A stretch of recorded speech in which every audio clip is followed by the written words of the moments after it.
5 साल के बाद घर में आए तो बड़ी खुशी फैल गई। टोला मोहल्ला के मिलने वाले सब लोग आए सदगुरु महाराज के। उसके बाद जून मंदिर पड़ता है जरोदा पांडा में, वहां से आधा किलोमीटर होगा दूर, बहुत घना जंगल, शिव जी का मंदिर था। महाराज जी वहां जाके बैठे और वहां भी जो वहां के पुजारी थे, उस पुजारी महाराज जी से ईर्षा करने लगा, क्योंकि सतगुरु के पास में गांव वाले लोग आने लगे, बैठने लगे, सत्संग चालू हो गया, तो उसको बड़ा बुरा लगता था और निंदा करने लगा, बुराई करने लगा, तरह तरह के इनके ऊपर लांछन लगाने लगा। तो स्वामी जी ने कहा, महाराज जी ने कहा कि पुजारी जी महाराज आप रहो, हमारे लिए बहुत जगह है। वहां से महाराज जी चल करके जो पांडे वाला तालाब है, रास्ते में आप जाते देखा होगा, उस तालाब पर एक कुआं था, एक पेड़ था। महाराज जी वहां बैठे 6 महीना वहां बैठे रहे। उसके बाद शेरपुर वालों ने कहा कि महाराज जी आप यहां आ जाओ, हम जगह देंगे। जो चौहड़ थे, त्यागी ब्रह्मदत्त के पिताजी, मतलब रजनीश जो है उसके बाबा जी, उन्होंने 4 बीघा जमीन महाराज जी को कहा कि ये ले लो, आप अपना यहाँ मंदिर बनाओ, कुछ करो, हमने आपके नाम ही दे दी। महाराज जी ने फिर भी 2 साल तक उस जमीन पर कुछ नहीं किया कि वो हो सकता मन बदल जाए। उसके बाद महाराज जी ने वहां अपना स्थान बनाना चालू किया था। आप इस बीतक को सुनेंगे सुंदर साथी, कितना जीवन में उन्होंने त्याग किया, कितने कष्ट आए, आप अभी सुनने को मिलेगा। पहली ही लहर में आप सुनेंगे, सतगुरु चरण का आसरा जगत जान का भूले, मन मूर्ख भरमा फिरे, चाटत क्यों जग दूरे। परम जिज्ञासु भक्त थे श्री राम रतन महाराज, जगह जगह पर पूछते मिले प्राणों के नाथ। सेवा भक्ति और नम्रता से मिले सतगुरु महाराज, जिस प्रकार गुरु भक्ति की श्री राम रतन महाराज। सोई कथा गुरु भक्ति की सुनो साथ चितरियाए, जो श्री राम रतन मुख से कही थोड़ी लिखी बनाए। परम धाम की सुंदरी जग में झंडूदत्त है नाम, झंडूदत्त से बदल कर अब रतनबाई है नाम, अब रतनबाई है नाम। सतगुरु का परिचय आ गया है। चलो सतगुरु परिचय वचन। संवत 1951 विक्रम चौथ बनी बैसाख, मिथुन लग्न की शुभ बेला में जन्मे श्री सतगुरु महाराज। जन्म नाम श्री झंडूदत्त जी, आतम का श्री राम रतन। यथा नाम गुण तथा आप में बड़ा विलक्षण था बचपन। संत आप बचपन के ही थे, जैसे सेवक हो संतोष। जितना मिला मगर उसी में, समझा उसी को ही परितोष। विद्या तो जैसी चेली हो उनसे अपने आप, ना गुरुकुल ना ही विद्यालय, ना दर्जे ना चुनाव। महाराज जी ने विद्या नहीं पढ़ी बिल्कुल। पहली बात तो घर की परिस्थिति ऐसी हो गई थी, उनको अवसर नहीं मिला विद्या पढ़ने का। पर स्वामी जी वाणी भी कहते हैं, हक से की बारीकियां हक के दिए आवत है, ना सीखे ना सिखाए ना सोहबते हक मेरे पायत। राज्य की कृपा से सब कुछ होता है। महाराज जी बिल्कुल नहीं पढ़े थे, पर उनका वेद पुराण शास्त्र सब चीज का ज्ञान था। इसलिए महाराज जी अवसर नहीं मिला पढ़ने का, और घर की परिस्थिति ऐसी थी, इसलिए फिर उन्होंने क्या किया था, बचपन में गौएं चुगाते थे। गौएं चुगा करके भी अपना गुजारा करते थे। किसी को अभी आएगा कि किसी के खेत में एक बाल भी नहीं तोड़ते थे, चाहे भूखे बने रहे सारे दिन। इतना इनके जीवन में त्याग था, और उसी का फल आज है जो महाराज जी के लाखों शिष्य हैं। पर महाराज जी ने अपना नियम जो था वो नहीं तोड़ा, किसी से मांगना नहीं। आज भी शेरपुर के तरफ से कोई मांगने नहीं जाता है।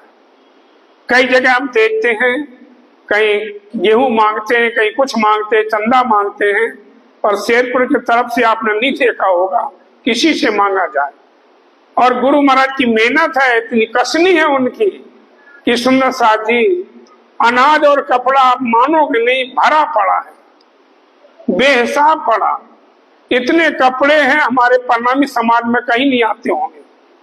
अभी जाकर के देख लो तो 2 ट्रक भर लोगे, इतने कपड़ा आता है। गेहूं कम से कम 200 कुंटल गेहूं फसल पे आता है। उनकी कसनी है, उनका त्याग है, उनकी मेहनत है। इसलिए क्या क्या उन्होंने किया है आप सुनेंगे दूसरी लहर में। वही गांव की चौपालों में 9 वर्ष की आयु तक गए, पढ़ने करी हिंदी थोड़ी सी, ढाई महीने संस्कृत, प्राथमिक उत्तर पिता के उंगली पकड़ चूल तक साथ, नन्हे नन्हे पैरों पर चल संग जाते थे उनके आप। जूड़ भयानक जंगल सा था एक फलांग गांव से दूर, जहां बुद्ध के वृक्ष आपस में कूड़े करकट से भरपूर, बांसों के बेली की टोली फंसी खड़ी थी चारों ओर। दिन को रात बनाने वाला अंधकार रहता था घोर, है दीवाने इसी जोड़ में भारी भूतनाथ शिव का, सेवा पूजा नित सज्जू जी तन मन से करते आकर। बड़े आप निस्वार्थ भक्त थे, कर्मकांडी उत्तम, थी अपार श्रद्धा शिव जी में, समझा उनको पुरुषोत्तम। चंदूदत्त जी, इनके जो पिताजी थे छज्जूदत्त जी, वो शिव जी के भगत थे। और जूड़ जो मंदिर है वहां शिव जी का मंदिर था। इतना घना जंगल था, अब तो बहुत रौनक हो गई है, पर इतना घना था कि वहां दिन को भी डर लगता था। तो पिताजी के साथ वहां जाया करते थे। पिताजी शिव जी के भक्त थे, आरती पूजा शाम सवेरे करके आते थे। तो वहां महाराज जी बाद में फिर जब आए थे घूम करके कसनी करके, तो जूड़ में आके बैठे थे। वो बाद में बताएंगे बात कैसे उनकी पत्नी आई, मिली आकर के कि हमारे लिए क्या ले आए हो बताओ। महाराज जी ने कहा भाई पत्नी के लिए तो पति ही सब कुछ होता है, हम आ गए यही खैरियत मान के हम आ गए, तेरा लिए हमें यही धन है। ऐसे करते अभी आगे बात आएगी, आप सुनना कि क्या क्या उन्होंने किया। दिनचर्या भी कभी तुली थी, रहन सहन भी कपा तुला, रहते थे तंगीर भजन में, जग को मन से भुला भुला।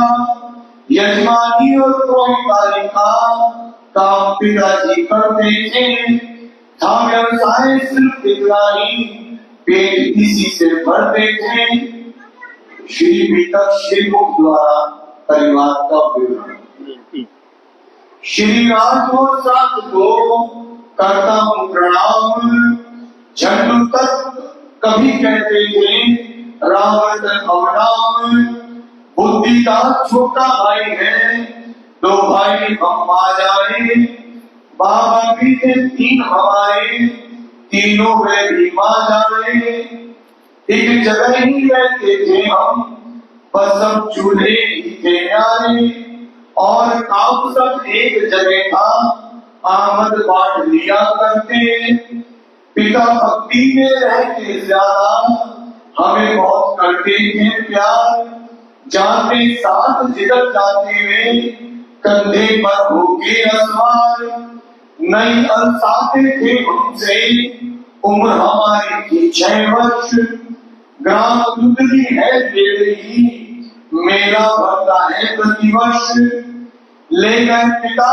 दिखाने मेला, घुमा फिरा कर मेले में, निकट औरतों के बैठला गए, सोख साफ कर उन्हें हमें, चले गए फिर मेले में वो, मेरा मन वहां नहीं लगा, ग्राम चले गए पिता हमारे, भ्रम सा ऐसा हमें हुआ। सुनो साथी, समझ रहे हैं? दुधली वहां से 4 किलोमीटर दूर है आश्रम से, शेरपुर से। तो वहां दुधली में वार्षिक मेला लगता है, आम मेला जैसे होते।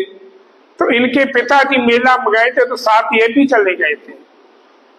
अब पिताजी तो वहां, और जो गए थे लोग जड़ौदा के मेला देखने, पिताजी ने वहां बैठा दिया इनको कि लो आप यहाँ बैठो, मैं थोड़ा सा कुछ काम करके आ रहा हूं। वो उनको हो गई थोड़ी देर, तो इन्होंने सोचा कि पिताजी घर चले गए, तो चुपके से वहां से ये निकल गए घर के लिए। शाम का समय था, घर के लिए निकल गए तो रोते जा रहे थे। तो रास्ते में एक आदमी मिल गया, उसने कहा बेटा कहाँ जा रहे? बोले घर जा रहा हूं मैं, पिताजी मुझे छोड़ के चले गए। उसने गोदी उठा लिया, बोले चलो मैं पिताजी को मिलाऊंगा। अब वो जाते जाते रास्ता दूसरी उसने पकड़ ली। इन्होंने कहा अरे भाई अब मतलब जड़ौदा से इधर है, तुम हम इधर कहाँ ले जा रहे हैं? कहते चुपचाप बैठा रहा, बोलना नहीं। अब वो लड़के चोरी करने वाले होते तो वही था, तो लेकर के वो भागा उधर को। अब उधर से जड़ौदे का एक आ रहा था, तो इसने महाराज जी ने पहचान लिया सुमरू। तो सुमरू को नाम बुलाया तो आ गया। उसने कहा भाई तो हमारा लड़का है, कहाँ ले जा रहा तू? कहा वो नहीं तो मेरा है। वो आपस में खींचातानी हो गई। अब आधा उसकी जप्फी में, आधा सुमरू की जप्फी में। अब महाराज का वो हाल हुआ, गेंद की तरह खींच रहे हैं। तो जैसे तैसे सुमरू ने उसको लात लूत मार करके छुड़ा लिया।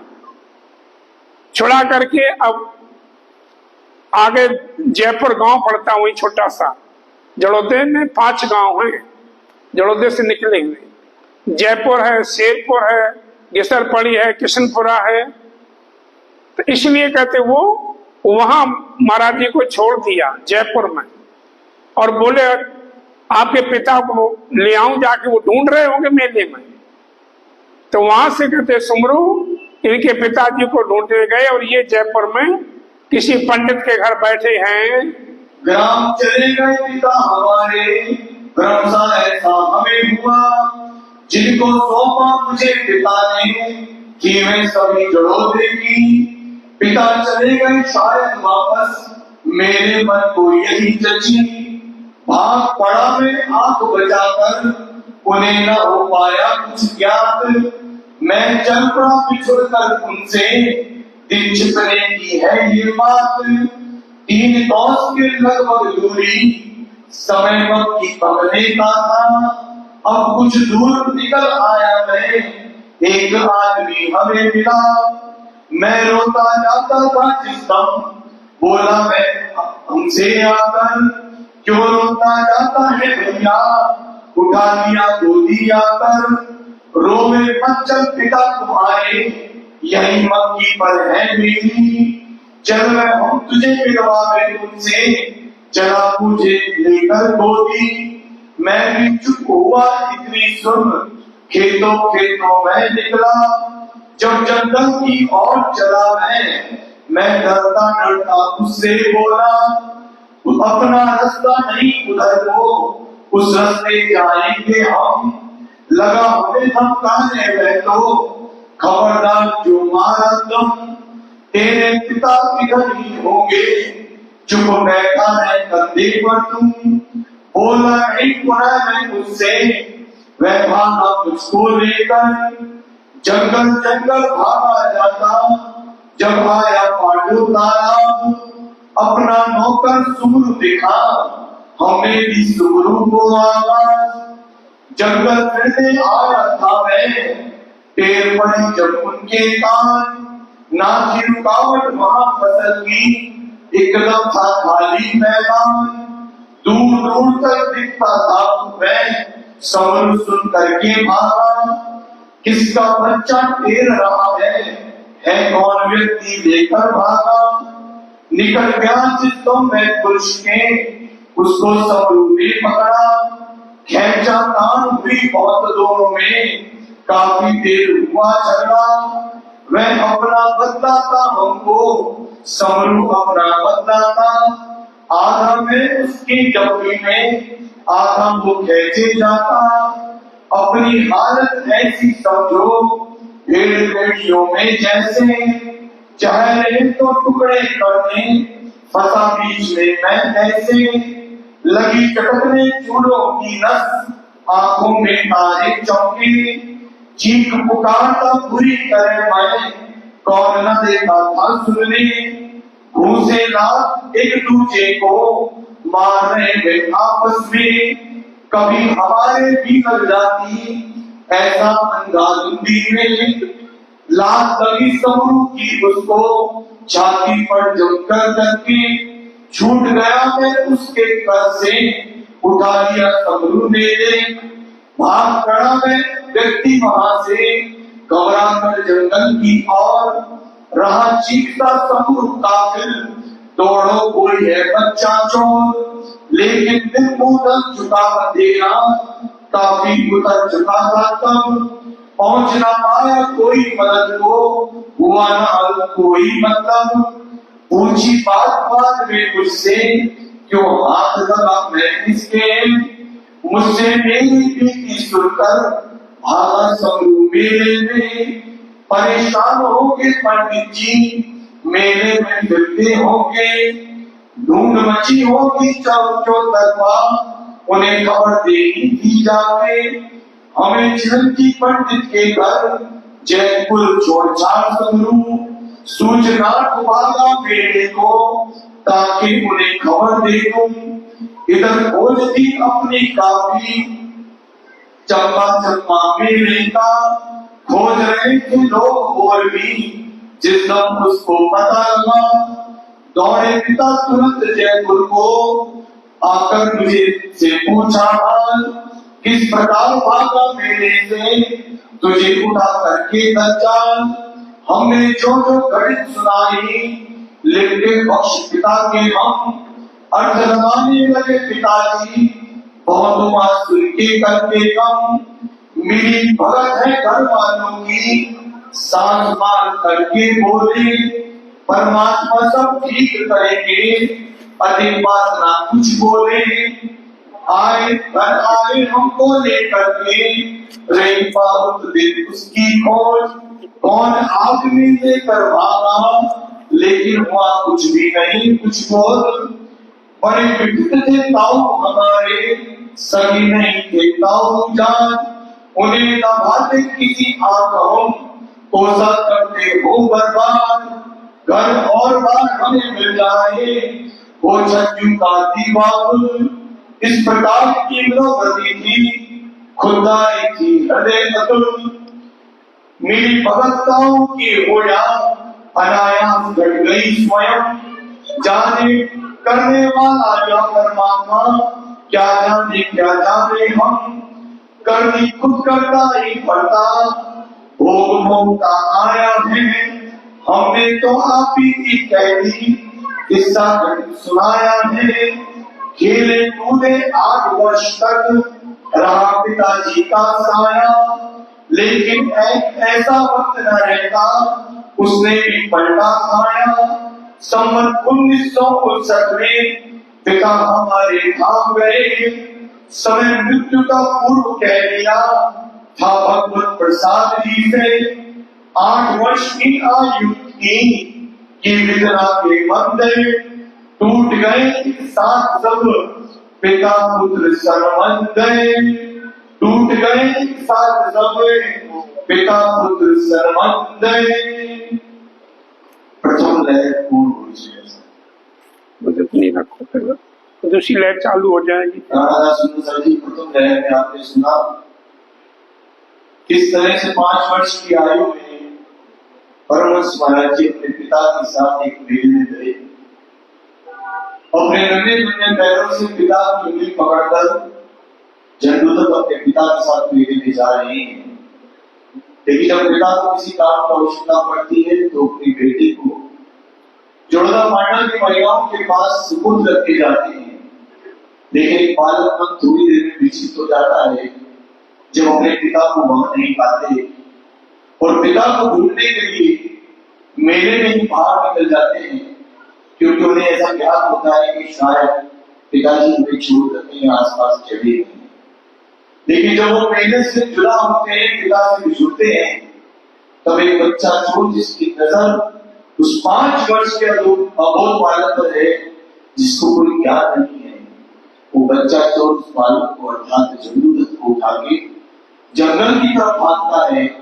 लेकिन एक समरू व्यक्ति है जो पंडित जी का मित्र है, यह जोड़ा पांडा का ही सुंदर साथ है, वो पहचान लेता है कि ये तो जंगलदत्त है जिसको यह अज्ञात व्यक्ति कहीं जंगल की तरफ ले जा रहा है। और दोनों में हाथापाई होती है और उसमें समरू जैसे तैसे करके बच्चा चोर से जंगलदत्त को छुड़ा लेते हैं। तो जंगलदत्त अपनी आप बीती बताते हैं कि मैं तो मेले में गया था और पिता को जब मैंने वहां नहीं पाया तो उनको ढूंढने के लिए मैं मेले से बाहर आया, उस व्यक्ति ने मुझे पकड़ लिया और मुझे वो ले जाने लगा। तब समरू समझते हैं कि पंडित जी मेले में अपने बेटे को ढूंढ रहे होंगे, तो मेले की तरफ जाते हैं। पिता को संदेशा देते हैं आप चिंता मत कीजिए, क्योंकि मेले में भी जंगलदत्त की तलाश हो रही है कि 5 वर्ष का बालक कहाँ चला गया। और जब वहां पर पिता को पाते हैं और पिता पुत्र को पाते हैं तो पिता के दिल से यही आवाज निकलती है, ये कोई नहीं है, ये हमारे अपने घर की व्यक्ति पाई शरण है। कई जगह लिखते हैं ना कि अपनों से सावधान। दुनिया में समाज में ऐसा ही होता है, बाहर का व्यक्ति कभी भी आपसे विश्वासघात नहीं करेगा, विश्वासघात करने वाला आपका अपना सगा संबंधी ही होगा। क्योंकि पिता जानते हैं कि जो उनका बड़ा भाई है वो हमें पसंद नहीं करता, क्योंकि ताऊ की नजर सारा इस परिवार पे इस तरह से है कि छोटे छोटे बालक हैं, इनकी जो भी जायदाद है वो सब मेरे पास होनी चाहिए। एक माया का लालच इनके भाई के अंदर अर्थात छज्जूमती के भाई के अंदर है, जो ताऊ के अंदर है, उसी का भी षड्यंत्र है। लेकिन पंडित जी क्या कहते हैं कि परमात्मा सब ठीक करेंगे। अभी तो वो सिर्फ परमात्मा का नाम नहीं जानते, अभी तो वो सिर्फ शिव भक्त हैं जो शिवालय में जाकर पूजा करते हैं। उसके बाद 8 वर्ष की जब अवस्था होती है, पिता का संबंध पुत्र से टूट जाता है, पिता का धाम गुम हो जाता है, या योग कहीं स्वर्गवास हो जाता है, या पिता पुत्र का विछोड़ा होता है। एक परमहंस के जीवन की शुरुआत की पहली लहरें बड़ी है। देखिए कितना कठिन समय है, 5 वर्ष की अवस्था है और 5 वर्ष से ही महाराज जी का संघर्ष प्रारंभ है। अभी 8 वर्ष की अवस्था में आते हैं, पिता का साया सिर से उठ जाता है। जब पिता का साया सिर से उठता है तो ये किसी ब्रह्मांड के टूटने से कम नहीं होता, जबकि अवस्था मात्र 8 वर्ष की है। ये अभी पहली है, वो पढ़ा है। दूसरी लहर आज के लिए अभी इस लहर को दोहराएंगे, कल दूसरी लहर ठीक 9 बजे हम आरंभ करेंगे। आगे लहर जैसी बढ़ती चली जाएगी सुंदर साथ जी बहुत ही मार्मिक प्रसंग है। जो सद्गुरु परमहंस बन के बैठे हैं ना, इतना आसान नहीं है, कितनी कसौटी को कसा जाता है। हमें क्या लगता है 5 वर्ष की अवस्था में जरूरत है, ये मान की चलिए मूल स्वरूप की नजर इस पर है, धाम भरी देख रहे हैं। इस तरह से जो आगे लीला होनी है उसको कैसे सीखा जा रहा है, कैसे इसमें से अंकुर फूटेगा और ये अंकुर किस तरह से मेल का सागर बनेगा, ये हम आगे वाली प्रयोग में पढ़ेंगे। अब हम चौपाई को ध्यान 8 वर्ष की आयु की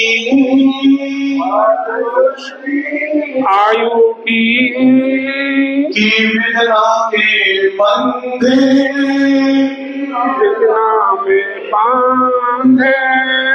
टूट गए एक साथ सब,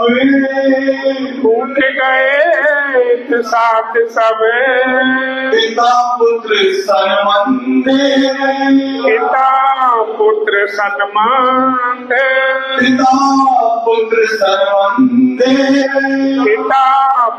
सन्मंदे, बोलो श्री प्राणनाथ प्यारे की जय, सतगुरु महाराज की जय, धनी की जय। श्री राम तो समझाने की जरूरत नहीं पड़ती, अपने आप समझ में आती जाती। हमने ठीक कह दिया, गलत तो नहीं। हाँ, बहुत बढ़िया, बहुत बढ़िया, बहुत बढ़िया। समरी कर देते हैं। और ये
ऋषि प्राणनाथ प्यारे की नानादास सुंदरदास जी, मेरा श्रवण जी की असीम कृपा है हम सब पर। ये प्रथम लहर जैसे सुनी लहरें आने मेरे सागर को भी सत्संग, तो दिन ब दिन प्रतिदिन लहरें मेरे की बढ़ती जाएगी जैसे जैसे हम श्रवण करेंगे। हमारे युवा सुंदर साथ विशेष रूप से हर माह बाबा दयाराम धाम और राम रतनदास जी के दरबार में जाते हैं। आगे हम सुनेंगे जाते हैं और राम रतनदास जी की और वाणी में अथाह चौपाइयां हैं कि नाम सिमरन की शक्ति तीर्थ ब्रह्मांड से आती है, वरना माया आत्मा माया में लिपटी रह जाती है। हमको वाणी में भी लिखा है परमहंस जाए भये जाए धाम कली अखंड, कली कलिंगा मारिया मुक्ति गई समान। शैतान रूपी जो अज्ञानता है ना, परमहंसों की वाणी राजी महाराज की वाणी सुनने से वो दूर ही बैठ जाता है कामता में, और हमारी जो मन में काम क्रोध लोभ मोह ईर्ष्या उसको दिन ब दिन कम होती जाती है और हमारी चित्त वृत्ति धाम धनी के चरणों में लगती जाती है, परमहंसों के चरणों में लगती जाती है। आप सबका बहुत बहुत हृदय से आभार है कि हमारी प्रार्थना को स्वीकार करके परमहंस की जीवन चरित्र की ये भीतर साफ सुनने का अवसर आपको प्राप्त हुआ महाराज जी के मुखातिब से, और सचिन भैया का इतना सरल वांचक है, सुबह भी आप सुनते हैं, अभी भी सुनते हैं। राजू महाराज की असीम कृपा है आप पर निर्भर, वो बनी रहे। अब आगे के चरण में अब सत्संग का कार्यक्रम एक दो भाव बहनों के होंगे, एक दो भाव भाइयों के होंगे, फिर 10 बजे लगभग जो हमारा बच्चों की गोष्ठी का कार्यक्रम है, 4-5 बच्चों की जो भीतर साथ के चल रहा है। पिछली बार श्री तातम महामंत्र और देर सागर के विषय में आपको बोधन दिया था, उन्होंने अपने भाव रखे थे सुंदर साहब के समक्ष। अब बीतक साहब के संदर्भ में रखेंगे बच्चे, और 10:30 बजे की भोग लगेगा। और गुरु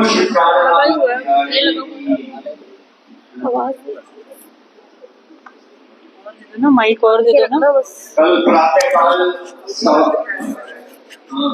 वो बीतक जो सुबह चल रही है उसमें भी कृपया सुंदर साहब ध्यान रखें।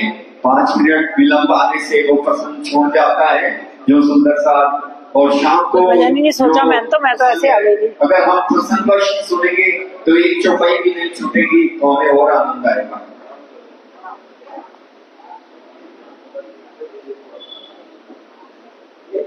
जो निकल जाए वो वाणी है एक इनविद साथ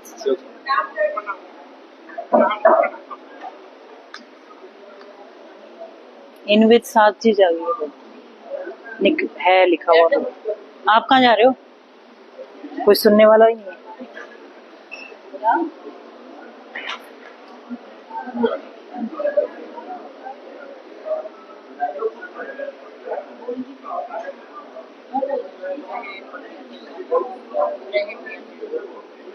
याद डायरी बजनावली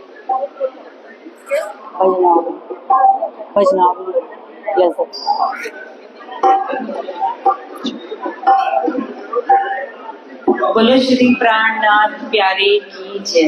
बोलो श्री सतगुरु महाराज की जय। बोलो बाबा दयाराम साहेब आपकी सदा जय। रहे पिया तेरे साथ वहाँ, मिलता रहे तेरा प्यार जहाँ। रहे पिया तेरे साथ वहाँ, मिलता रहे तेरा प्यार जहाँ। रहे पिया तेरे साथ वहाँ, मिलता रहे तेरा प्यार जहाँ। रहे पिया तेरे साथ वहाँ, मिलता रहे तेरा प्यार जहाँ। पिया तेरे हम तेरे, पिया तेरे हम तेरे हो, पिया तेरे हम तेरे, पिया तेरे हम तेरे हो, पिया मेरे हम तेरे, पिया मेरे हम तेरे, पिया हम तेरे, पिया मेरे हम तेरे, पिया मेरे हम तेरे, पिया मेरे हम तेरे हो, पिया मेरे हम तेरे, पिया मेरे हम तेरे। दिल में तमन्ना मेरी बस दीदार तेरा पाओ। दिल में तमन्ना मेरी बस दीदार तेरा पाओ। तुम खुशी हो मेरे खुशी, और न मैं कुछ भी चाहूं।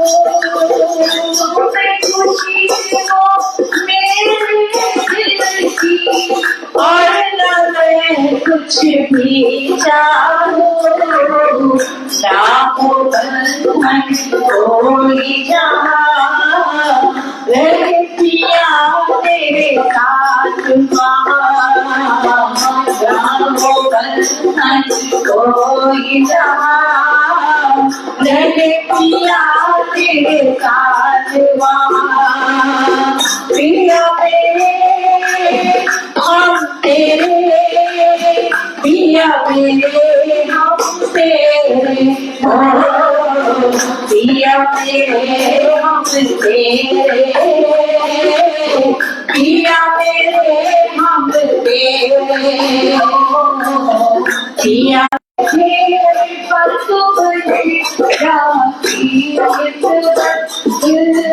याद निकाई तुमने देखा पिया मेरे अपनी खिदमत याद निकाई तुमने देखा पिया मेरे अपनी खिदमत लाभ नजर से दूर जा मिलता रहे तेरा प्यार जहाँ लाभ नजर से दूर जा मिलता रहे तेरा प्यार जहाँ पिया मेरे हम तेरे पिया मेरे हम तेरे पिया मेरे हम तेरे पिया मेरे हम तेरे पिया मेरे हम तेरे पिया मेरे हम तेरे पिया मेरे हम तेरे पिया मेरे हम तेरे। बोलो श्री प्राणनाथ प्यारे की जय। बोलो श्री प्राणनाथ प्यारे की जय। महाराज की जय। बाबा राम साहेब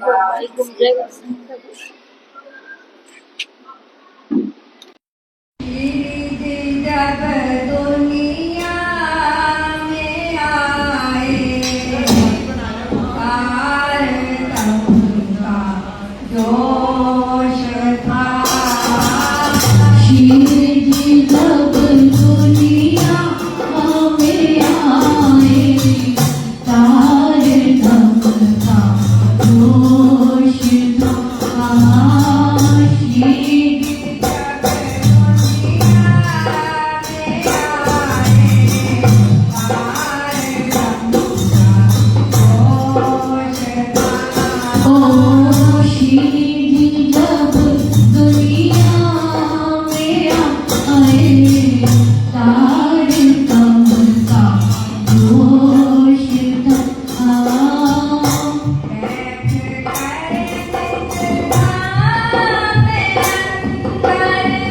चर्चा की जब प्रेम की बैठ कर चर्चा की जब प्रेम की छोड़ता सब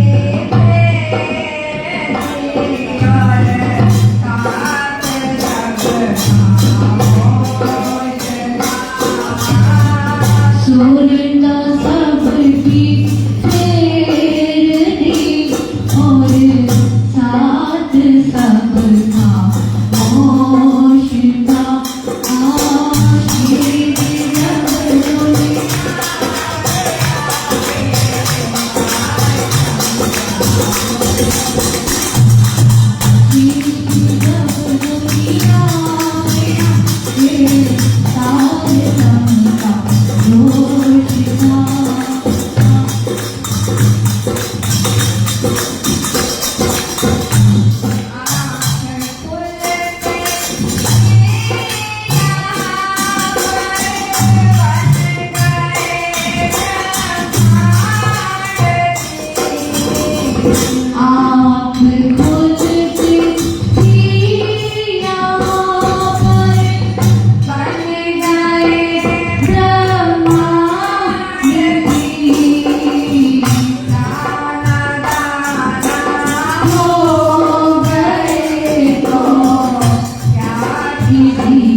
जल जले शेरपुर समाधि में, जल जले शेरपुर समाधि में, ओ जल जले शेरपुर समाधि में, जल जले शेरपुर समाधि में, प्रीतम के साथ होगी मुलाकात, प्रीतम के साथ होगी मुलाकात, बैठी वो समाधि में, ओ चल चले शेरपुर समाधि में, हमारे वो जानता था, वो जानता था, पहचानता था, वो जानता था,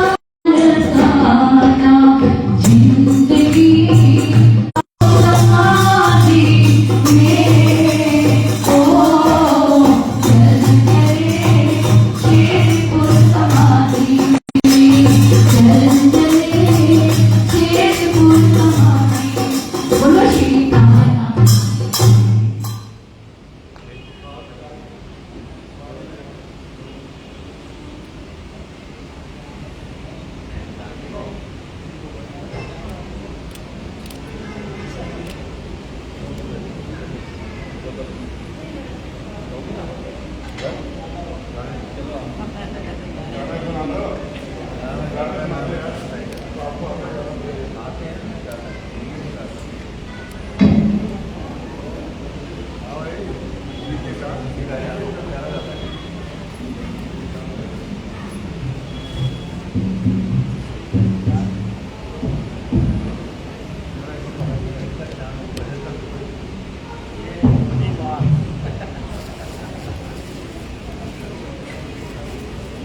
बोलो कृष्ण कन्हैया लाल की, श्री नित्यानंद स्वामी की, बोलो श्री प्राणनाथ प्यारे की।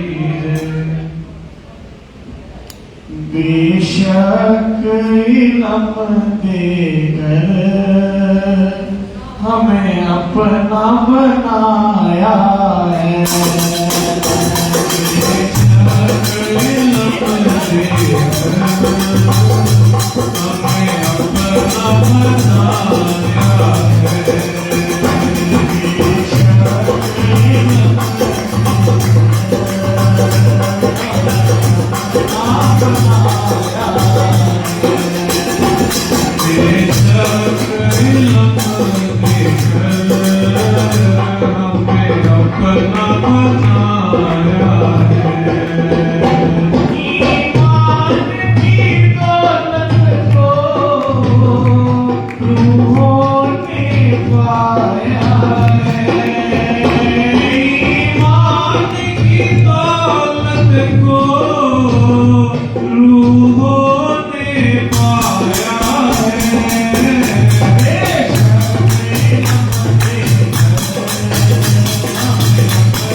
सब अर्श की है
जोश प्राणनाथ प्यारे रखी है पवन राम साहिबा की सदा।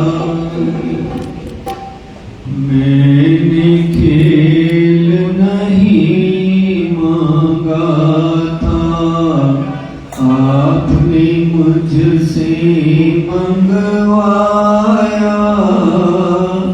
करता धरता आप ही सब कुछ, दोष मेरे सर पर गाया।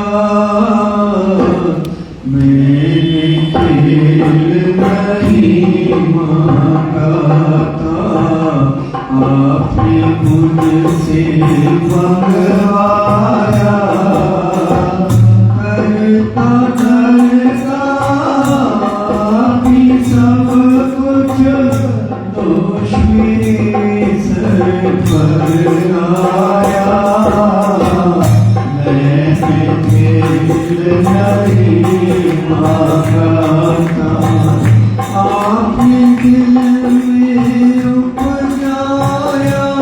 तो माँ का खेल बड़ा मोशी का, आपने दिल में उपजाया। तो माँ का खेल बड़ा मोशी का। चाहती मेरे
बोलिए श्री प्राणनाथ प्यारे की जय।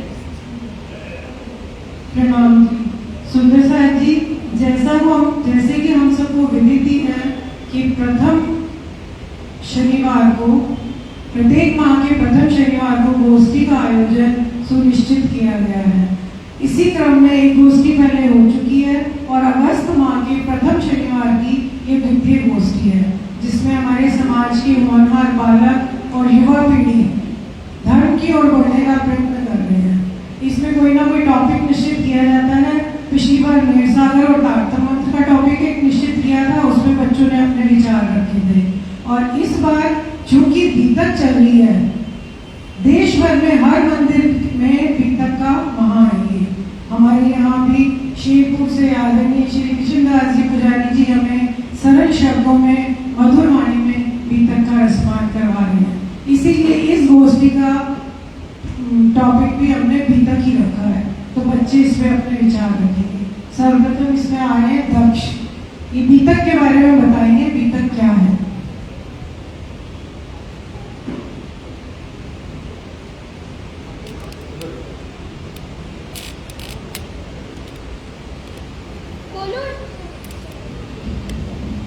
बोलो श्री प्राणनाथ प्यारे की जय।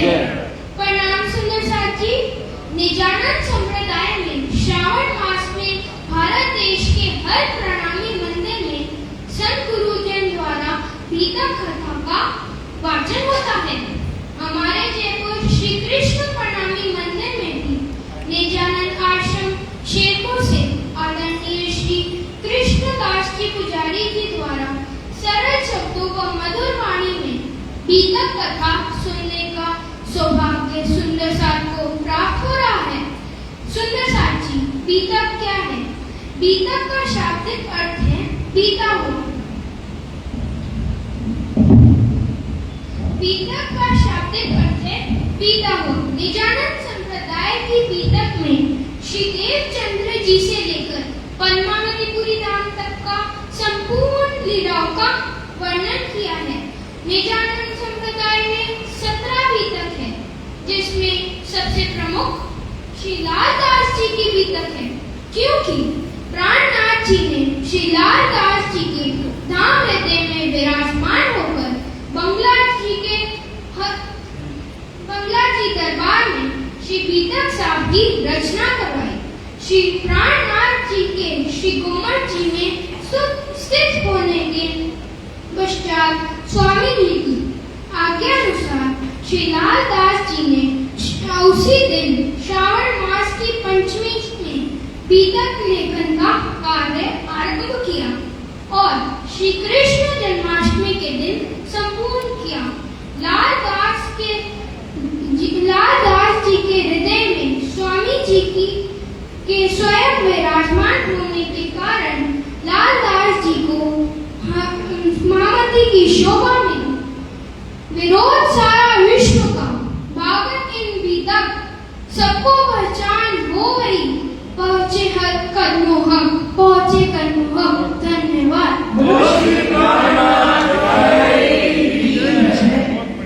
ये थे दक्ष चिलाना।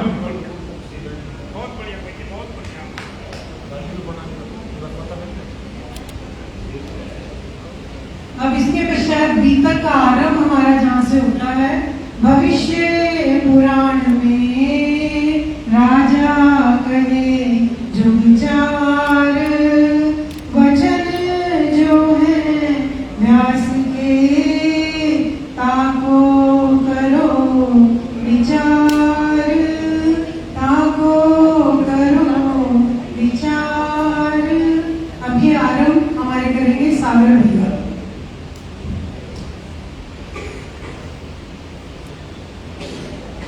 प्रणाम जी।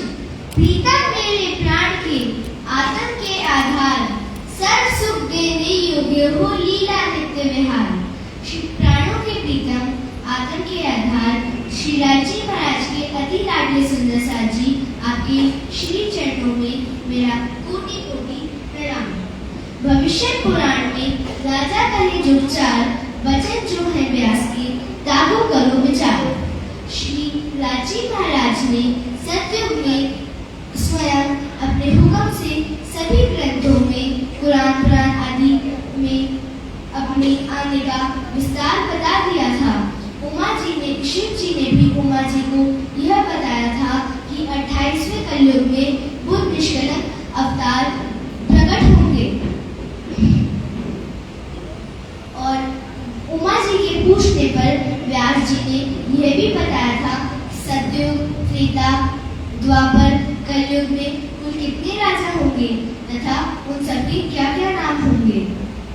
और बुद्ध निष्कलंक अवतार 28वें कलयुग में प्रकट होंगे।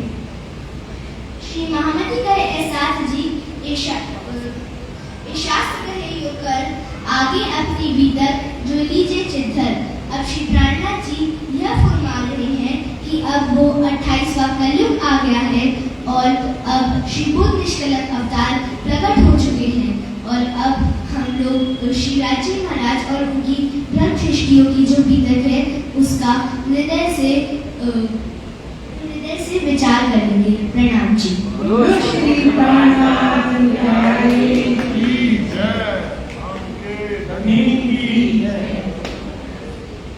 अब भीतर साहब में इसके बाद महाकारक का शुभारंभ होता है।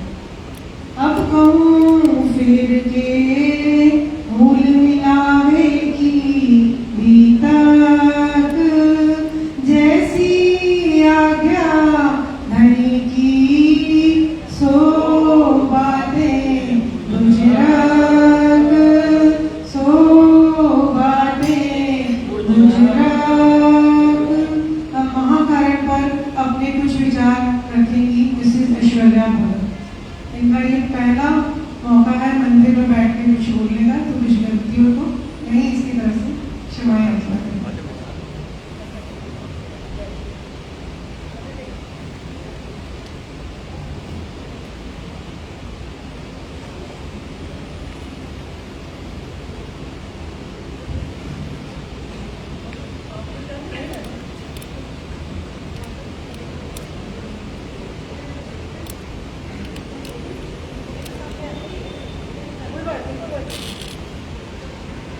बोलो श्री प्राणनाथ प्यारे की जय।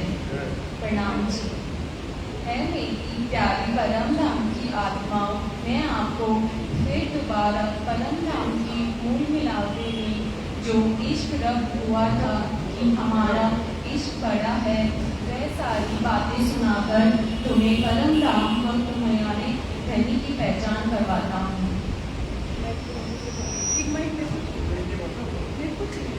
प्यारे सुंदर साथ जी, वैसे तो महाकरण का वर्णन कुछ शब्दों में कर पाना संभव नहीं है।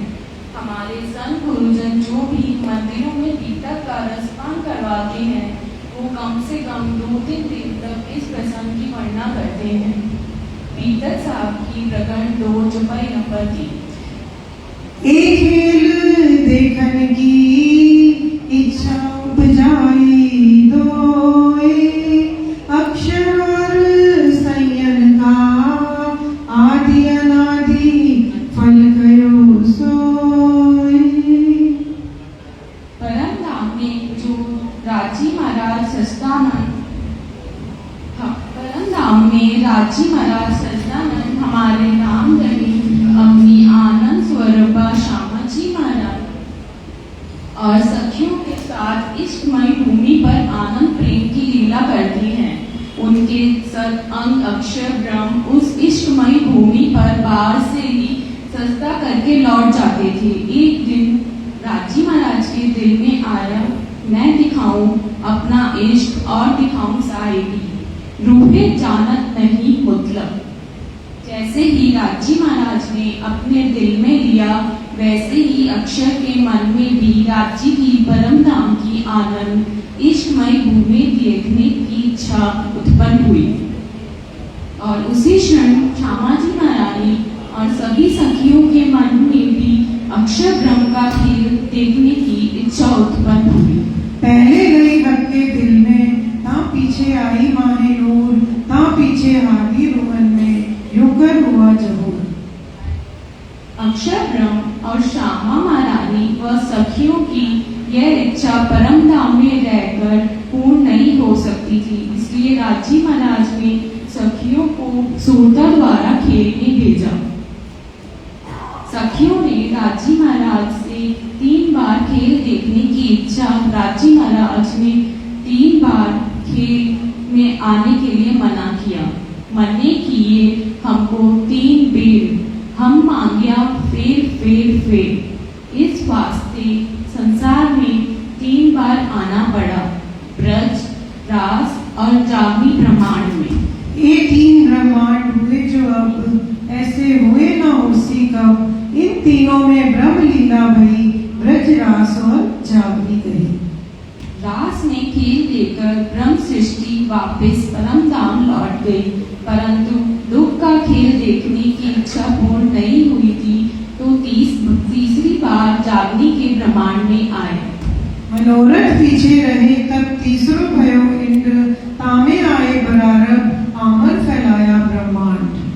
जागनी ब्रह्मांड में सबसे पहले राजी महाराज की शक्ति ने अक्षर की आत्म के साथ अरब में मोहम्मद साहब के तन में प्रवेश कर अखंड ज्ञान को फैलाया। एक कथा बहुत है विस्तार, जाको नहीं शुमार, पर चौथे दिन की सैया करो विचार, सैया करो विचार। सुंदर साथ जी, महाकारण तो जितने दिन तक भी बोला जाए उतना कम है, तो एक छोटा सा प्रयास था बच्चों का। अब इसके बाद देवचंद जी की बीतक आरंभ होती है।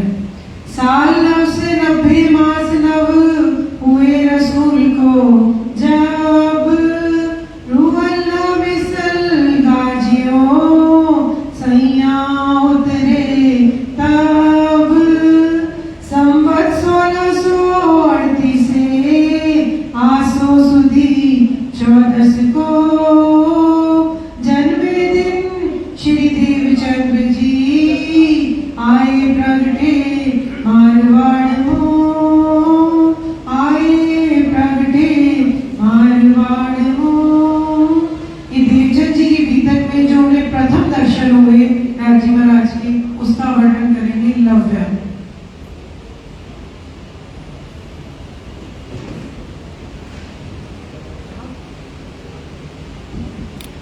धामधनी के प्यारे एवं लाडले सुंदर स्वामी जी, आज मैं आप सबके सामने श्री देवचंद्र जी के बारे में अपने कुछ भाव विस्तृत करने जा रहा हूँ। मोहम्मद साहिब के शरीर छोड़ने के बाद जब 990 साल और 9 महीने बीत गए, तब श्री राज जी के हुक्म से श्री श्यामा महारानी जी ने अपनी उम्मतों के साथ इस मिथ्या जगत में प्रवेश किया। विक्रम संवत 1638 की आसो सुदी 14 के दिन श्री देवचंद्र जी का जन्म हुआ। श्री देवचंद्र जी के अंदर श्री श्यामा महारानी जी अवतरित हुई। श्री देवचंद्र जी का जन्म मारवाड़ देश के उमरकोट गांव में श्री मधु मेहता जी और कुंवरबाई जी के घर में हुआ। जब श्री देवचंद्र जी मात्र 11 वर्ष के थे, तब उनके मन में कुछ सवाल आए कि मैं कौन हूँ, मैं कहाँ से आया हूँ और मेरे धनी कौन है। इस तरह के सवाल का जवाब ढूंढने के लिए वह जगह जगह घूमते रहे। एक दिन मधु मेहता जी अपने व्यापार के संबंधित श्री देवचंद्र जी को अपने साथ कच्छ देश के भोजनगर ले गए। वहाँ गली गली में मंदिर थे, साधु संत थे। उसे देखकर देवचंद्र जी बहुत ज्यादा पसंद हुए। वहाँ उनका मन लग गया। पिताजी का व्यापार का काम तो 2 दिन में ही समाप्त हो गया और वह उमरकोट के लिए वापस निकल गए, पर श्री देवचंद्र जी का मन कच्छ देश में ही रह गया। एक दिन देवचंद्र जी को सूचना मिली कि उमरकोट के राजा अपनी बेटे की बारात को लेकर कच्छ देश जा रहे हैं। इस बात की सूचना मिलते ही देवचंद्र जी ने अपनी गठरी बांध दी और वह बारात के पीछे पीछे चल दिए। रेतीला मैदान था, भागते भागते रात्रि हो गई। भयानक मार्ग था, ऊपर से देवचंद्र जी को चोर चकारों का भी डर था। भागते भागते देवचंद्र जी के पेट में दर्द हुआ और उसी वक्त देवचंद्र जी को उनके सामने से सिपाही वेश में एक पुरुष आता हुआ दिखा। उसे देखकर देवचंद्र जी डर गए और मन ही मन सोचने लगे कि अब तो ये व्यक्ति मुझे मार देगा या तो मुझसे अपने काम करवाएगा। यह सोचते सोचते वह पुरुष उनके पास आकर बोले, आप यहाँ लेट जाएं। जैसा जैसा वह पुरुष कह रहे थे वैसा वैसा देवचंद्र जी कर रहे थे। उन पुरुष ने देवचंद्र जी के पेट पर अपना पैर रखा, जिससे देवचंद्र जी का सारा पेट का दर्द समाप्त हो गया। उन पुरुष ने देवचंद्र जी से उठने को कहा और उनसे अपनी गठरी ले ली और वह दोनों अपनी मंजिल की ओर चल दिए। चलते चलते उन पुरुष ने देवचंद्र जी से कुछ सवाल पूछे कि आप कौन हैं, आपके माता पिता जी का क्या नाम है और आपका लक्ष्य क्या है। इस तरह के सवाल पूछते पूछते वह बारात की ओर बढ़ते रहे। कुछ देर बाद उन्हें बारात दिखी और वह पुरुष देवचंद्र जी से कहते, वो रही बारात जहाँ आप जाना चाहते थे। बारात को देखकर देवचंद्र जी बहुत खुश हुए और उन पुरुष को धन्यवाद करने के लिए पीछे मुड़े। जब देवचंद्र जी पीछे मुड़े तब उन्होंने देखा कि वह पुरुष उधर नहीं थे, वह अंतर्ध्यान हो गए थे। यह देखकर देवचंद्र जी ने बहुत विलाप किया और उन्हें पूर्ण विश्वास हो गया कि यही मेरे प्राण प्रियतम है। और प्रणाम जी। तहकीक हुआ धनी है मेरे हाजिर, भले अब कहाँ जाएंगे खोज ले इन पर। क्या बेटा?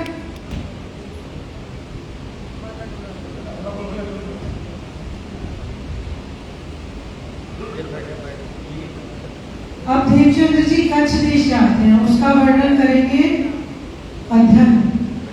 अब कहूँ कच्छ की पहुँचे आप आए जेत, तहाँ आए खोज करी सो बताओ एत, सो बताओ एत। प्यारे सुंदर साथी, श्री देवचंद्र जी कच्छ पहुंच परमात्मा की खोज में लग गए। वह उन्हें मूर्ति पूजा तांत्रिक विद्या बड़े बड़े भेज जाए ब्राह्मण ने, परंतु परमात्मा के ज्ञान के बारे में किसी ने नहीं बताया। फिर वह भोजनगर में हरिदास जी के पास गए। हरिदास जी राजा वल्लभी मान के अनुयायी थे और बांके बिहारी जी की सखी भाव से सेवा पूजन नियम से करते थे। हरिदास जी की सच्ची प्रेम सेवा देखकर श्री देवचंद्र जी ने उनके पास रहकर उनकी सेवा करने का निश्चय किया। हरिदास जी ने उनकी सच्ची सेवा और लगन देखकर उन्हें गुरु मंत्र दिया। बचपन श्री वृंदावन कुंज बिहारी नृत्य रहे। श्री देवचंद्र जी रात्रि 3 बजे से ही उठकर हरिदास जी के घर के चारों ओर परिक्रमा लगाते थे। एक दिन हरिदास जी देव क्रिया के लिए उठे और किसी को अपने घर के चारों ओर परिक्रमा लगाते हुए देखा तो पूछा, ये रात्रि में 3 बजे कौन है? श्री देवचंद्र जी ने उत्तर दिया, देवचंद्र।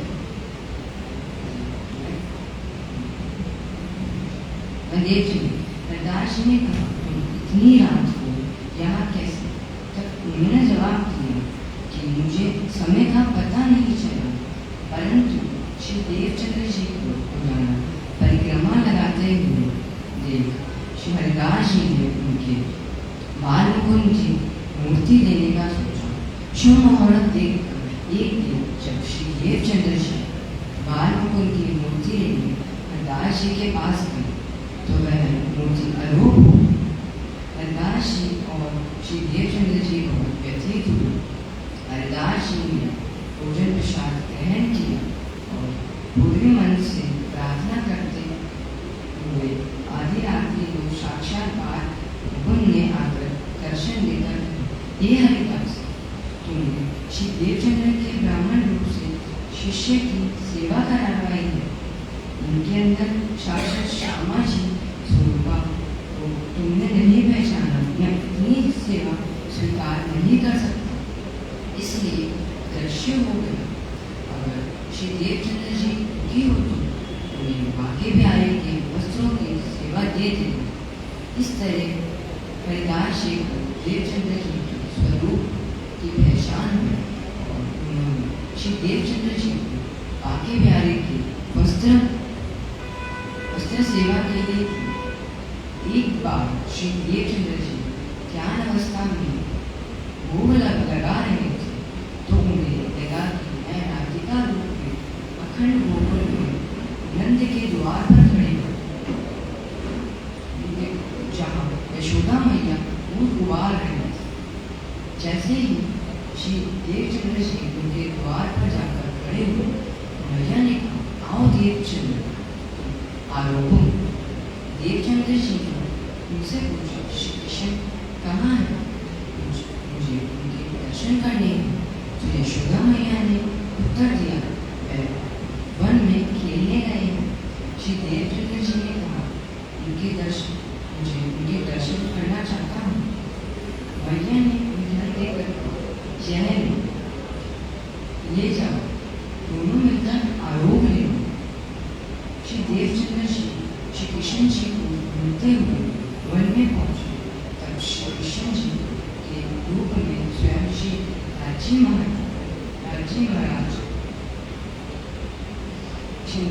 महाराज आकर दर्शन देते हैं और श्री देवचंद्र जी मैया की दी मिठाई उनको देते हैं। ग्वाल मुगरी बना रहे थे। श्री कृष्ण जी ने ग्वालों को कहा कि आज हमारे बर्तन में दो बार परोस दो। जब ग्वालों ने मिठाई और मुगरी 2 बार परोस दी, तब श्री कृष्ण जी ने उन्हें आरोपने के लिए कहा।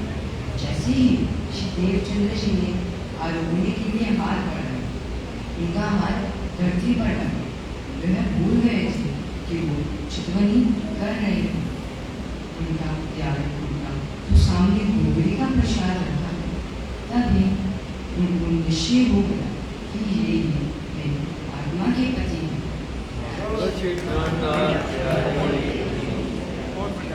श्री मामति गए साथ जी, एक के कहे बयान।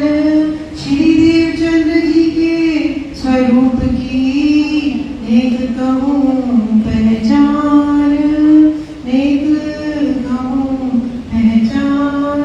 अभी आपने देवचंद जी को जो दिव्य दर्शन हुए ध्यानावस्था में, गोबरी का और मिठाई का प्रसाद मिला, वो सुने। अब संयम आपको तृतीय दर्शन जो देवचंद जी को हुए उसके बारे में कुछ बताएंगे।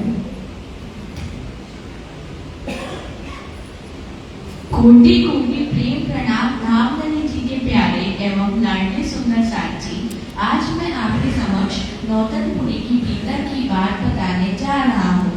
एक बार श्री देवचंद्र जी ने जब हरिदास जी से अखंड ब्रज गोकुल की लीला के बारे में पूछा, तो हरिदास जी ने उन्हें नौतनपुरी धाम अल्लाह देश जाकर श्याम जी के मंदिर में कांजी भट्ट से भागवत चर्चा सुनने को कहा।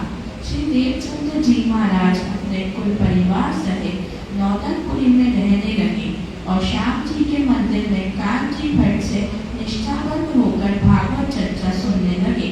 जब तक आत्मा को आहार अर्थात भागवत नहीं सुन लेते थे, तब तक जलपान ग्रहण नहीं करते थे।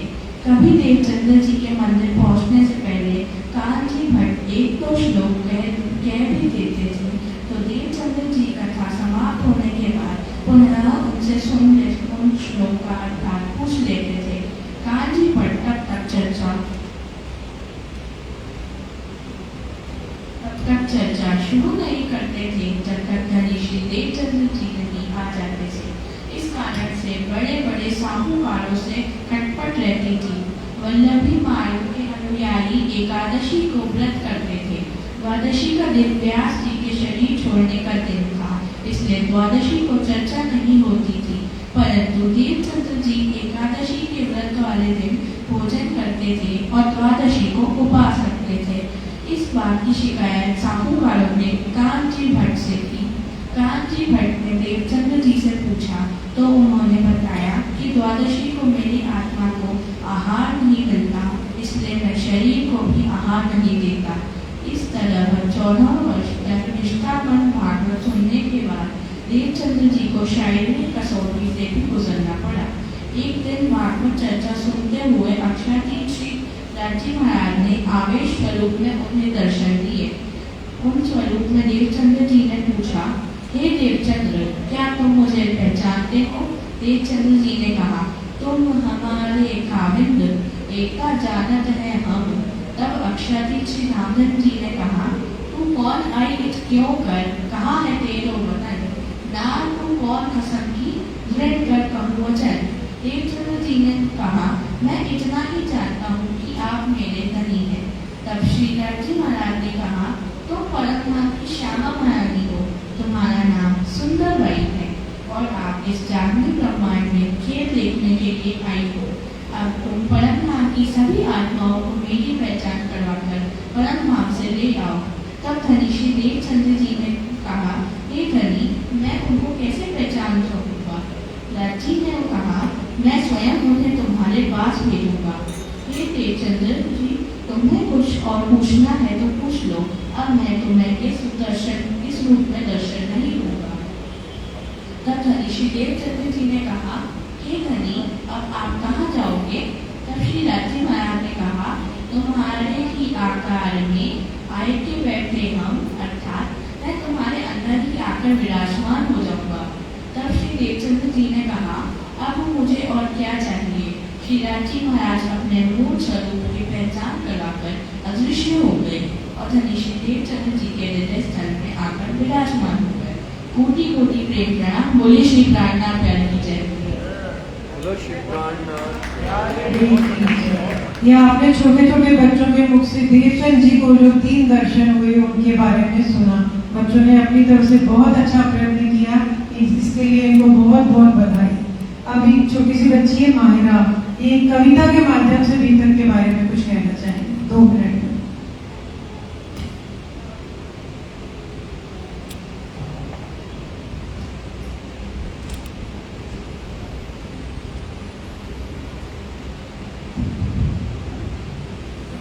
श्री बीतक कथा की महिमा आओ तुम्हें सुनाते हैं हम। जब होती है श्री धनी जी की कृपा, तभी ये लीला सुन पाते हैं हम। धन धन हो जाती है वह भूमि जहाँ श्री बीतक साहेब पधराई जाती है। आह्वान करके श्री लालदास जी की बैठक लगाई जाती है। कैसे उतरा तारतम महामंत्र, कैसे उतरी तारतम वाणी, चर्चा के द्वारा खोल खोल कर तारतम की महिमा सुनाई जाती है। कैसे स्मृति में हम आए, कैसे उस पार ब्रह्म से मिल पाए। जीवन जीने की कला के साथ साथ धर्म पर कुर्बान होना भी सिखाती है। श्री गोल मिलावे से लेकर श्री बंगला दरबार की सारी लीला इसमें सुनाई जाती है। ब्रह्मणियों की रहनी सुनाकर आत्मा में प्रकाश फैलाती है, प्रकाश फैलाती है। श्री बीतक कथा हमारा आईना हमें दिखलाती है। श्री मामती गए मोमिनो, तुम धरो कदम पर कदम, तुम आए हो धाम से, जगाओ अपनी आत्म। श्री मामती गए मोमिनो, तुम धरो कदम पर कदम, तुम आए हो धाम से, जगाओ अपनी आत्म। बोलो श्री प्राणनाथ प्यारे की जय। बहुत सुंदर। अब मैं 2 मिनट के लिए राजीव भैया से आग्रह करूंगी कि बच्चों का प्रयास कैसा रहा, इसके बारे में 2 शब्द करें।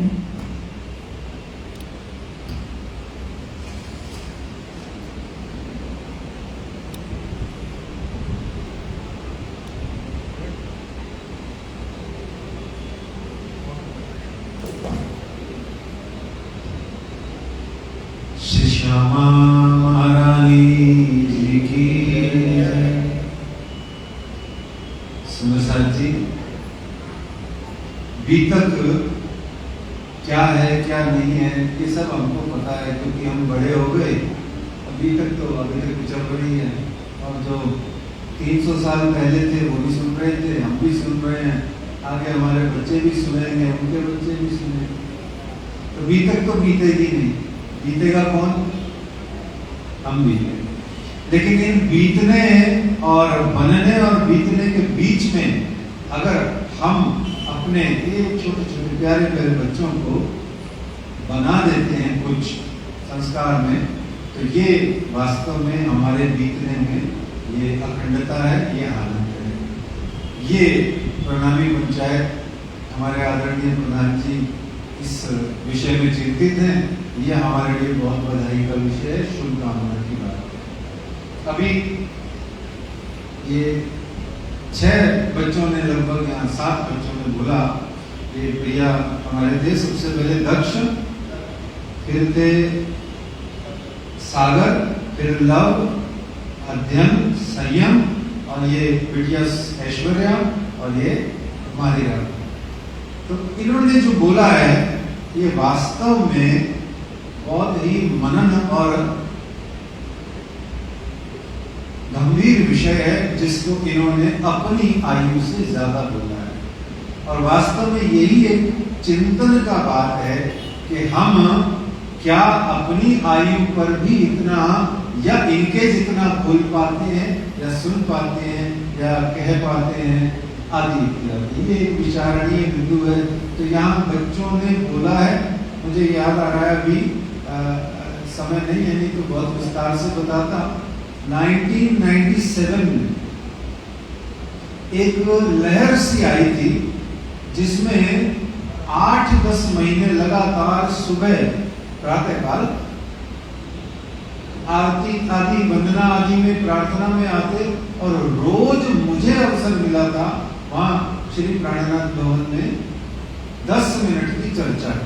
तो 7-8 महीने लगातार जो चर्चा करी थी राज्य की कृपा से, वो आज भी याद है। एक हुजूम सा था वो 1997 में, और फिर उसके बाद में युवा सम्मेलन भी हुआ था, बहुत बड़ा, पूरा अखिल भारतीय। तो कहने का भाव ये है कि ये कार्यक्रम कब, कहाँ, कितना ऊंचा और कितना बड़ा हो जाएगा हमें पता नहीं लगेगा। ये बच्चे हैं, 6 हैं, 60 होने चाहिए। श्री प्राणनाथ प्यारे, क्योंकि प्रणामी संप्रदाय में जयपुर समाज के अंतर्गत बिटिया और बेटों की, बहुओं की और बड़े बच्चों की आबादी मेरे हिसाब से 600 से भी ज्यादा है। तो 60 तो ऐसे होने चाहिए जो हमारे इस वाले क्षेत्र में, अध्ययन मनन क्षेत्र में, वो आगे बढ़ पाए। ये बहुत गंभीर बात है। सभी पेरेंट्स से, सभी दादा दादी से, सभी नाना नानी से विनती है, खुद भी मोबाइल कम चलाएं, बच्चों को भी मोबाइल न देने, बल्कि उनके अंदर में ये मोबिलिटी पैदा करें कि हम किस तरीके से अपनी वाणी, अपनी भीतर थोड़ी थोड़ी पढ़ें। क्या दिक्कत है? ऑनलाइन पढ़ें, क्या दिक्कत है? यूट्यूब पे सुने, क्या प्रॉब्लम है? अगर घर में बैठ के मम्मी पापा ही 1-1, 2-2 स्टोरी सुनाएं रैटिक में, अगर खुद को आती हो। तो कहने का भाव ये है कि हमको ये प्रयास करना है, आगे बढ़ना है, इनको बढ़ाना है। बस यही शुभकामनाएं रखें, यही शुभकामनाएं रखें। जयपुर में भारत से आने वाले विद्वानों की कोई कमी नहीं है। बहुत महात्मा, साधु, महारथीगण आते हैं, सबका आशीर्वाद लें। बोलिए श्री प्राणनाथ प्यारे की, श्री श्यामा महारानी जी की।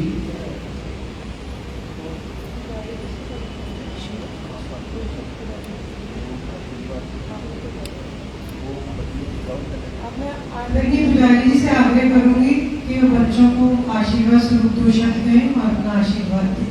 बच्चों आगे आ जाओ। या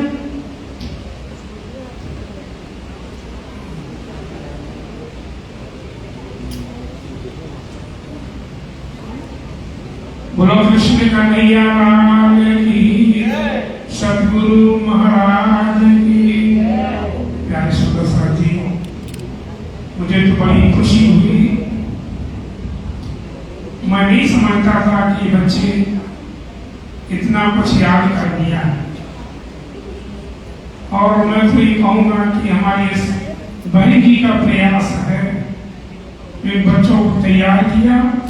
आगे चल करके राज्य महाराज इनको और तरक्की दे, ताकि हमारे देश में, हमारे समाज में, प्रणामी सुंदर साथ में जयपुर का नाम हो कि देखो ऐसे ऐसे बच्चे कितना बीतक को और वाणी को जानते हैं।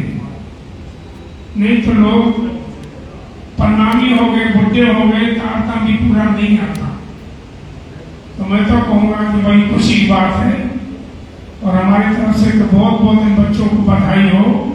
आगे चल करके और ये अगली साल इससे भी ज्यादा तरक्की करके दिखाएं, राज्य की सेवा में रहें, हर प्रकार से निरोग रहें, यही मेरी मनोकामना। बोलो श्री प्राणनाथ प्यारे।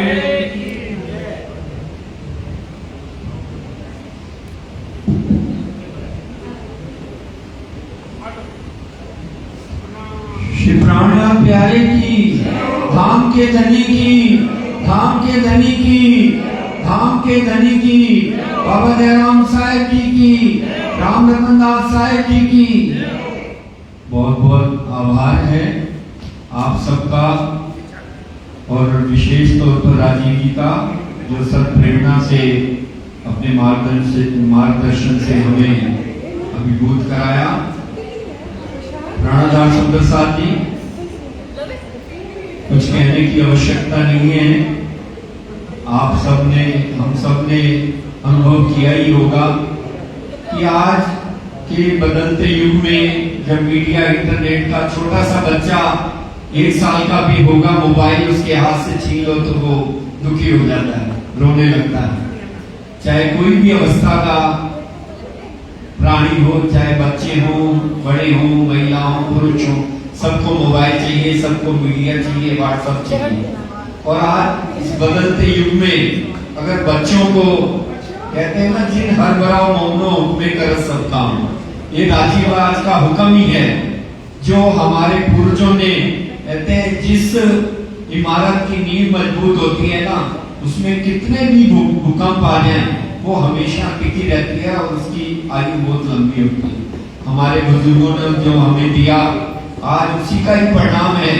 ये समाज, जयपुर समाज का नाम पूरे भारतवर्ष में बढ़ चढ़ कर लिया जाता है, और हम भी अपने बच्चों को, जो सुंदर साथ ऐसे प्रेरणा से बच्चों को तैयार करके, विशेष तौर पर हमारे आलोक जी, रीटा बहन जी और स्वीटी बहन जी प्रेरणा देके बच्चों को तैयार करवा रही हैं, और आप सबका सहयोग मिल रहा है। हमें पूर्ण विश्वास है कि इस अवस्था में जिस कॉन्फिडेंस से बच्चों ने अपनी प्रस्तुति दी है, आगे भी और बच्चे तैयार होंगे, और इसमें हम सबको आनंद प्राप्त होगा, और हमारा नाम पूरे जयपुर समाज का बच्चों के अच्छे संस्कार से पूरे परिणामी आलम में फैलेगा, और राजीव महाराज की पल पल कृपा, परमहंसों की पल पल कृपा हम पर हमेशा बनी रहती है और बनी रहेगी, कोट गुनी बढ़ती रहेगी। आप सबका बहुत बहुत हृदय से आभार।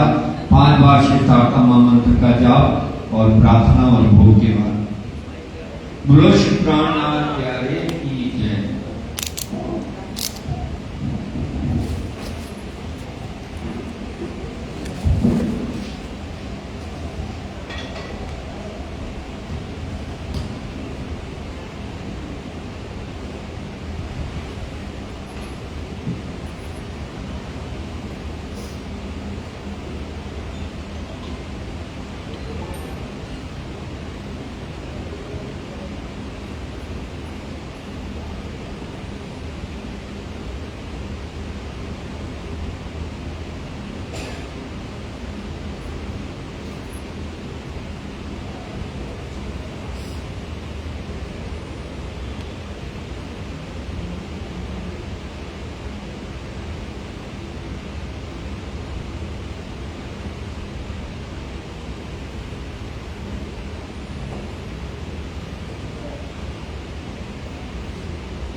श्री प्राणनाथ, श्री प्राणनाथ भजते स्वामी प्राणनाथ भजते, प्यारे प्राणनाथ भजते, ब्रह्म सृष्टि के कारण, ब्रह्म वीणा के कारण, सुंदर रूप धरे श्री प्राणनाथ सच्चिदानंद परमात्मा पूर्ण ब्रह्म परधाम, प्यारे पूर्ण ब्रह्म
कृपा करो श्री प्राणनाथ भजने आपो कृपा के सागर कृपा करो स्वामी धनी दया करो स्वामी दादा मेहर करो स्वामी अपना दीन उबारो अपनी शरण लगाओ साथ गया स्वामी श्री प्राणनाथ भजने आपो कृपा के सागर कृपा करो स्वामी धनी दया करो स्वामी दादा मेहर करो स्वामी अपना साथ तुम्हारो अपनी शरण लगाओ साथ गया स्वामी श्री प्राणनाथ भजने बोलो श्री प्राणनाथ प्यारे की मेरे नैनों में बस जाओ राज श्यामा मेरे नैनों में बस जाओ राज श्यामा मेरे नैनों में बस जाओ राज श्यामा मेरे नैनों में बस जाओ राज श्यामा मेरे नैनों में बस जाओ राज श्यामा आवत आज सखी वन मोहन आवत आज सखी मन मोहन सुन मोरा जिया रशाई वालो सुन मोरा जिया रशाई आए तो रणवत बाते भवन में तोरण बाते भवन में मोतियन जो कपूरा वालो मोतियन जो कपूरा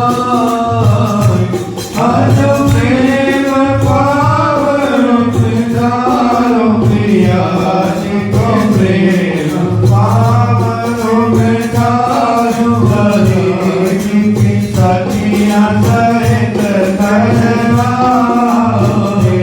वालो सखियां सहित करवा भोग बात पूरी कचोरी भोग बात पूरी कचोरी व्यंजन जो मन मारे वालो व्यंजन जो मन मारे आजो जीवन जुगल जोड़ी सुख पावत रे मसे सचदानंद सुख पावत रे मशि पूर्णानंद सुख पावत रे मसे पावत सर्व सुख पावत यमुना जल रचवाई वालो यमुना जल रचवाई अजुते प्रिया से परारे धन पलक परारे ज्ञान दास सुख पाए वालो सुकर साथ सुख पाए प्रिया से परारे धन पलक परारे ज्ञान दास सुख पाए वालो सुकर साथ सुख पाए आवत राज सखी मन मोहन आवत राज सखी मन मोहन सुन मोरा जिया रशाई वालो सुन मोरा जिया रशाई